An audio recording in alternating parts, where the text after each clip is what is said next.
Hi friends, welcome to my channel. అందరూ చాలా విషయాలు మాట్లాడతారు, కొన్ని నాకు అర్థం కావు. కానీ నాకు అర్థమైన విషయం నేను చెప్తాను.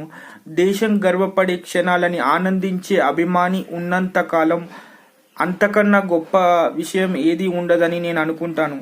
అండ్ 13 సంవత్సరాల తర్వాత మన ఇండియన్ క్రికెట్ శనివారం రోజు సాధించిన విజయం నా జీవితంలోనే ఒక గొప్ప క్షణంగా నేను భావిస్తాను.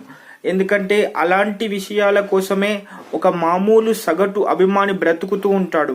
కాబట్టి ఇలాంటి ఆనందాలు దేశ ప్రజలకు అందించిన ఇండియన్ క్రికెట్కి నిజంగా జీవితాంతం రుణపడిపోయి ఉండాలి. ఈ అభిమానం, ఈ ప్రేమ అనేది శాశ్వతంగా ఉండాలని భావిస్తూ ఇంకొకసారి ఇండియన్ క్రికెట్కి 13 సంవత్సరాల తర్వాత వరల్డ్ కప్ అందించినందుకు శుభాకాంక్షలు చెప్తున్నాను నా ఛానల్ తరఫున. బాయ్.